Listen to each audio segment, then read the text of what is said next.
स्वागत है आपका सेकेंड के यूट्यूब चैनल पर।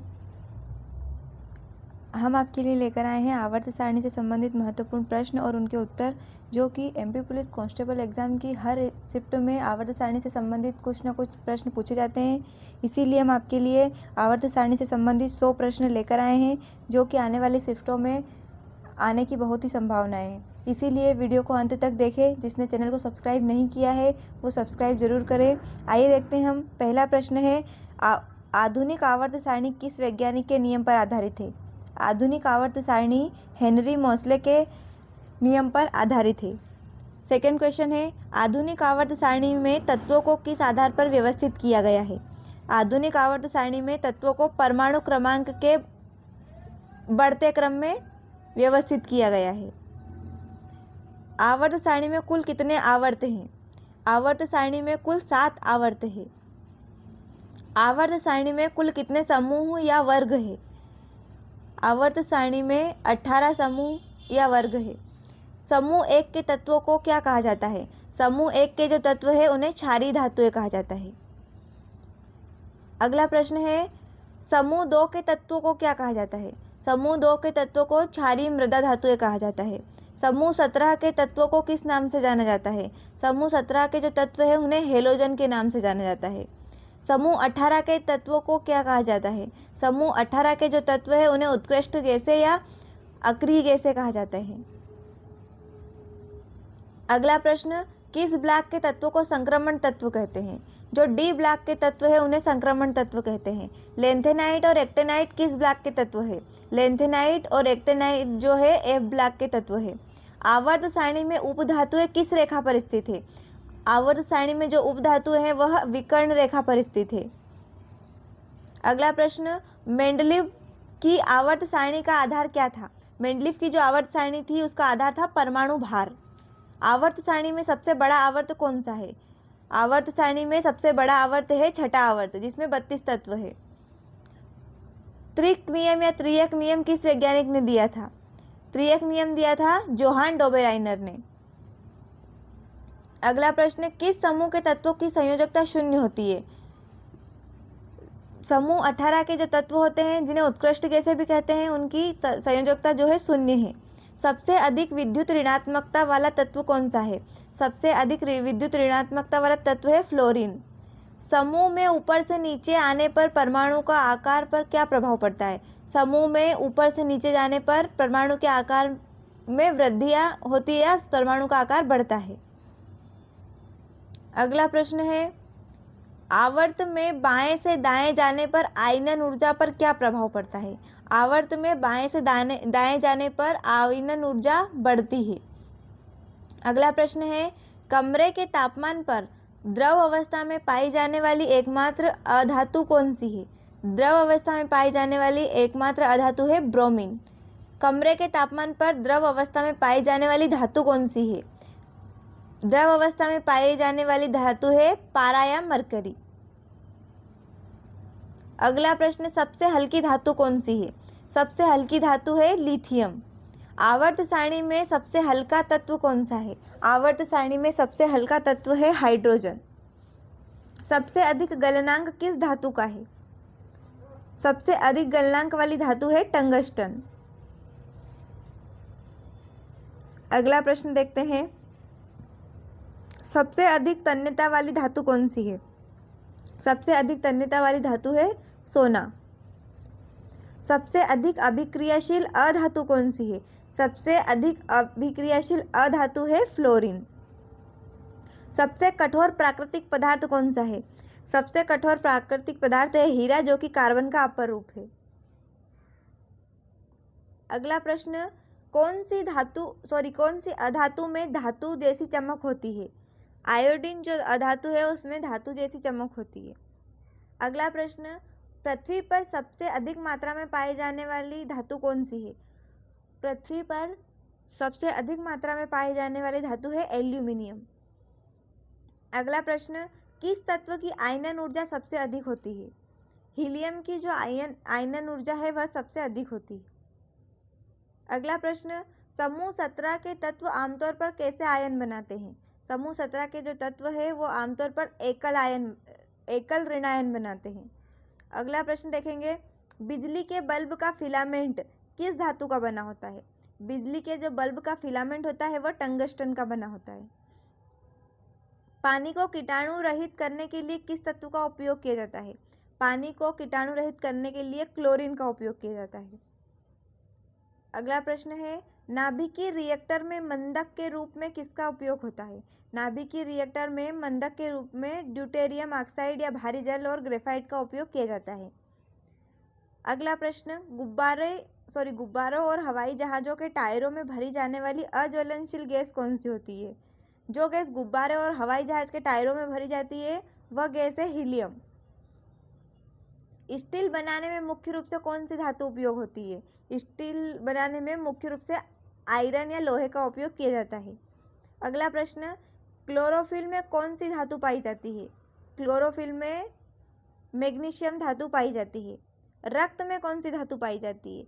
रक्त में जो है आयरन धातु पाई जाती है। अगला प्रश्न है, पेंसिल की लीड बनाने में किसका उपयोग किया जाता है? पेंसिल की लीड बनाने में उपयोग किया जाता है ग्रेफाइट का, और ग्रेफाइट भी कार्बन का अपरूप है। अगला प्रश्न, सोलर सेल बनाने में उपयोग होने वाले दो मुख्य उपधातु कौन से हैं? सोलर सेल जो है सिलिकॉन और जर्मेनियम उपधातुओं से बना होता है।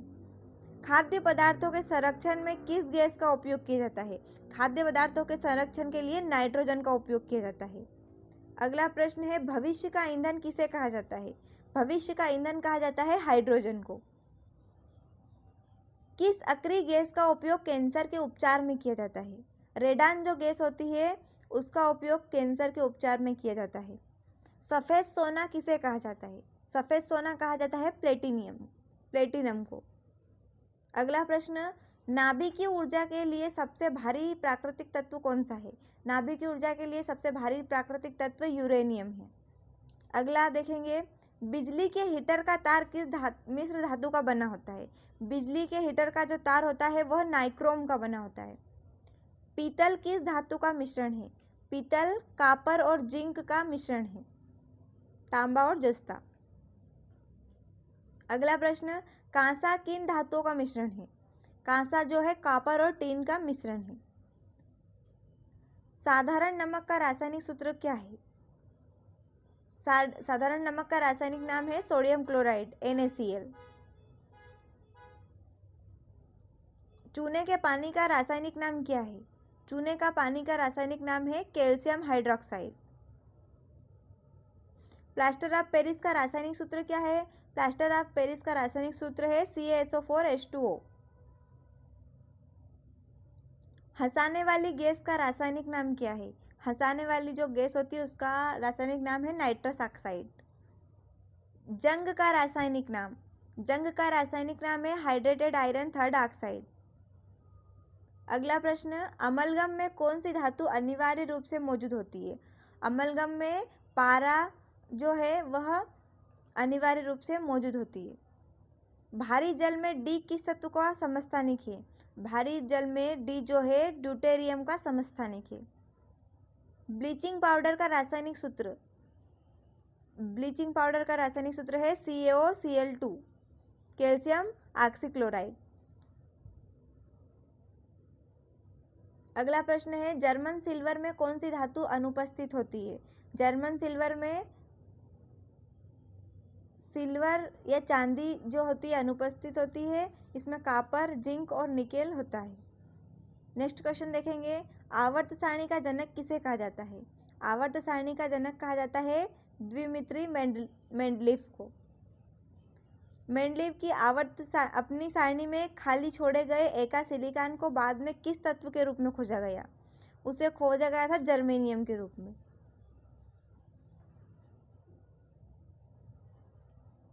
नेक्स्ट क्वेश्चन, मेंडलीफ की आवर्त सारणी में सबसे बड़ी कमी क्या थी? इस आवर्त सारणी की सबसे बड़ी कमी थी हाइड्रोजन को निश्चित स्थान न दे पाना। मेंडलीफ की आवर्त सारणी में किस समूह के लिए कोई स्थान नहीं था? मेंडलीफ की जो आवर्त सारणी थी उसमें उत्कृष्ट गैसों के लिए कोई भी स्थान नहीं था। नेक्स्ट क्वेश्चन, आवर्त नियम किसने प्रतिपादित किया था? आवर्त नियम जो है द्विमित्री मेंडलीफ ने प्रतिपादित किया था। अगला प्रश्न, मोसले ने परमाणु क्रमांक की खोज किस तकनीक का उपयोग करके की थी? मोसले ने जब परमाणु क्रमांक की खोज की थी उस तब तकनीक का उपयोग किया था एक्सरे स्पेक्ट्रोस्कोपी का।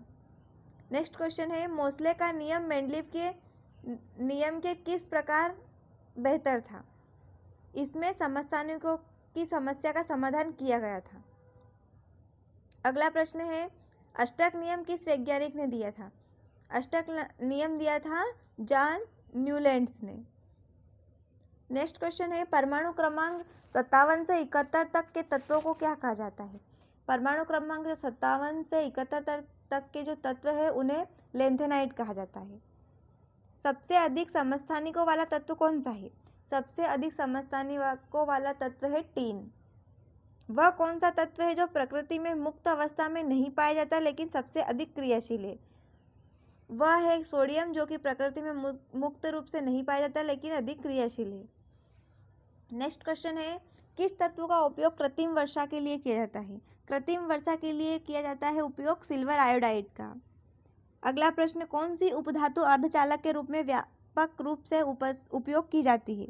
सिलिकॉन को अर्धचालक के रूप में उपयोग किया जाता है। तत्वों के परमाणु क्रमांक को किस अक्षर से दर्शाया जाता है? तत्वों के परमाणु क्रमांक को Z अक्षर से दर्शाया जाता है। समूह 15 के तत्वों को क्या कहा जाता है? समूह 15 के तत्वों को कहा जाता है पिक्टोजेंस या नाइट्रोजन समूह। कृत्रिम रूप से सबसे पहले तैयार किया गया तत्व कौन सा है? कृत्रिम रूप से सबसे पहले तैयार किया गया तत्व है टेक्नेटियम। आवर्त सारणी में कुल कितने प्राकृतिक रूप से पाए जाने वाले तत्व हैं? आवर्त सारणी में कुल लगभग 94 पाए जाने वाले तत्व है। ये क्वेश्चन पिछली शिफ्टों में पूछा गया है। अगला प्रश्न, किस समूह के तत्व लवण बनाते हैं इसलिए उन्हें हेलोजन कहा जाता है? समूह 17 के तत्वों को हेलोजन कहा जाता है। सबसे कम विद्युत ऋणात्मकता वाला तत्व कौन सा है? सबसे कम विद्युत ऋणात्मकता वाला तत्व है सीजियम। अगला प्रश्न है, प्रथम आवर्त में कितने तत्व है? प्रथम आवर्त में 2 तत्व है, हाइड्रोजन और हीलियम। मानव शरीर में सबसे अधिक मात्रा में पाया जाने वाला तत्व कौन सा है? मानव शरीर में सबसे अधिक मात्रा में पाया जाने वाला तत्व है ऑक्सीजन। फोटोग्राफी में किस सिल्वर यौगिक का उपयोग किया जाता है? फोटोग्राफी के लिए सिल्वर ब्रोमाइड का उपयोग किया जाता है। कौन सी अक्रिय गैस वायुमंडल में सबसे कम मात्रा में पाई जाती है? रेडान जो है वायुमंडल में सबसे कम मात्रा में पाई जाती है। नेक्स्ट है, सबसे अधिक धात्विक गुण वाला तत्व कौन सा है? सबसे अधिक धात्विक गुण वाला तत्व है सीजियम। समूह 1 और समूह 2 के तत्वों को सामूहिक रूप से क्या कहते हैं? समूह 1 और समूह 2 के तत्वों को कहते हैं एस ब्लॉक के तत्व। किस ब्लॉक के तत्व रंगीन आयन और यौगिक बनाते हैं? डी ब्लॉक के जो तत्व होते हैं जिन्हें संक्रमण तत्व भी कहते हैं वह रंगीन आयन और यौगिक बनाते हैं। नेक्स्ट क्वेश्चन है, वह कौन सा तत्व है जो धातु और अधातु दोनों के गुण दर्शाता है? उपधातुएं जो है वह धातु और अधातु दोनों के गुण दर्शाते हैं। परमाणु क्रमांक 86 किस तत्व का है जो एक उत्कृष्ट गैस है? परमाणु क्रमांक जो 86 है वह रेडान का है और रेडान एक उत्कृष्ट गैस है। आवर्त सारणी में सबसे भारी उत्कृष्ट गैस कौन सी है? आवर्त सारणी की सबसे भारी जो उत्कृष्ट गैस है वह है रेडान। किस धातु का उपयोग थर्मामीटर में पारा की जगह किया जाता है? पारा की जगह थर्मामीटर में उपयोग किया जाता है गैलियम का। ऑक्सीजन के बाद पृथ्वी पर सबसे अधिक मात्रा में पाए जाने वाला तत्व कौन सा है? ऑक्सीजन के बाद पृथ्वी पर सबसे अधिक मात्रा में पाए जाने वाला तत्व है सिलिकॉन। अगला प्रश्न है, परमाणु क्रमांक 1 किस तत्व का है? परमाणु क्रमांक 1 है हाइड्रोजन का। कृत्रिम मीठा एजेंट के रूप में किस तत्व का उपयोग किया जाता है? इसके लिए उपयोग किया जाता है क्लोरीन का। आवर्त में इलेक्ट्रॉन बंधुता पर क्या प्रभाव पड़ता है? आवर्त में इलेक्ट्रॉन बंधुता बढ़ती है। अगला प्रश्न, आवर्त सारणी में अधातुएं किस दिशा में स्थित है? आवर्त सारणी में जो अधातु है वह दाएं भाग में स्थित है। लेंथेनाइड श्रृंखला को किस आवर्त में रखा गया है? लेंथेनाइड श्रृंखला को 6ठे आवर्त में रखा गया है। हीलियम और नियान जैसी अक्रिय गैसों का उपयोग किस में किया जाता है? हीलियम और नियान जैसी गैसों का उपयोग चमकदार विज्ञापन रोशनी में किया जाता है। अगला प्रश्न है, आवर्त सारणी में गैसीय तत्वों की संख्या कितनी है? आवर्त सारणी में गैसीय तत्वों की संख्या है 11। किस धातु का उपयोग हवाई जहाज के ढांचे बनाने में होता है? हवाई जहाज के ढांचे बनाने में उपयोग होता है एल्यूमिनियम का। नेक्स्ट है, किस समूह के तत्वों की बाह्यतम कक्षा में 7 इलेक्ट्रॉन होते हैं? समूह 17 जो है, जिन्हें हेलोजन तत्व भी कहते हैं, उनके बाह्यतम कक्षा में 7 इलेक्ट्रॉन होते हैं। अगला प्रश्न है, किस समूह के तत्वों की बाह्यतम कक्षा में 2 इलेक्ट्रॉन होते हैं? समूह 2 के जो तत्व है, जिन्हें क्षारीय मृदा धातुएं भी कहते हैं, उनके तत्वों की बाह्यतम कक्षा में 2 इलेक्ट्रॉन होते हैं। आवर्त सारणी में तत्वों के गुण उनके परमाणु क्रमांक के आवर्ती फलन होते हैं। यह नियम किसका है? यह नियम जो है, यह आधुनिक आवर्त नियम है। अगला प्रश्न, किस तत्व का नाम महान वैज्ञानिक अल्बर्ट आइंस्टीन के नाम पर रखा गया? वह तत्व है आइंस्टीनियम। अभी हमने आवर्त सारणी से संबंधित महत्वपूर्ण 100 प्रश्न देखे हैं, जिसमें से कुछ प्रश्न पिछली शिफ्टों में पूछे गए हैं एमपी पुलिस कांस्टेबल एग्जाम की में, और कुछ कुछ क्वेश्चन हैं वो अगली शिफ्टों में पूछे जाने की पूर्ण संभावनाएं हैं। इसीलिए चैनल पर बने रहें और इस वीडियो को पूरा देखें। नेक्स्ट वीडियो में हम आपके लिए लेकर आएंगे ऐसे ही प्रश्न जो कि आने वाली शिफ्टों में आने की पूर्ण संभावनाएं हैं। इसीलिए चैनल पर बने रहें। जिसने वीडियो को नहीं देखा वो वीडियो देखे, और जिसने चैनल को सब्सक्राइब नहीं किया है वो चैनल को सब्सक्राइब जरूर करें। मिलते हैं अगले वीडियो में। धन्यवाद।